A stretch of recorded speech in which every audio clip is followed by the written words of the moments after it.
Welcome to our channel. Today we how to uninstall Microsoft Authenticator from Android and remove accounts. Detailed guide step by step clearly.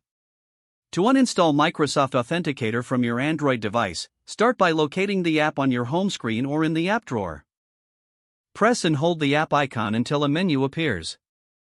Tap on the uninstall option from the menu. Confirm the uninstallation by selecting OK when prompted. Next, open the app to remove any accounts associated with it.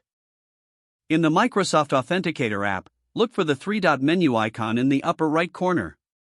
Tap on this menu to access the settings. Select Settings from the drop-down list. Scroll down to the Accounts section to view all accounts linked to the app.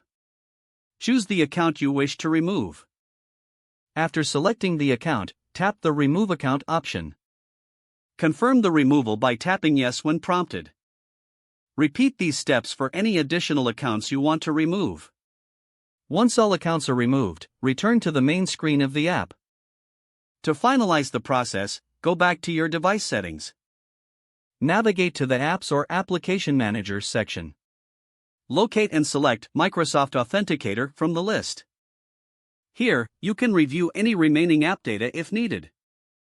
Finally, you have successfully uninstalled Microsoft Authenticator and removed all associated accounts from your Android device. If the page does not load, refresh the browser or try again in a private or incognito window.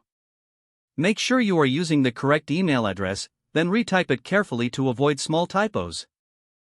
If your password is not accepted, use the reset option and create a new strong password you can remember. Check your spam folder for verification or security emails, then complete any requested confirmation steps. Enable two-factor authentication if available to improve account security and reduce unauthorized access risk. After signing in, review your profile details so your contact information and settings are accurate and current. If you see an error message, note it down and try again after restarting your device and internet connection. Log out when you finish, especially on shared devices, to keep your account and payment information secure.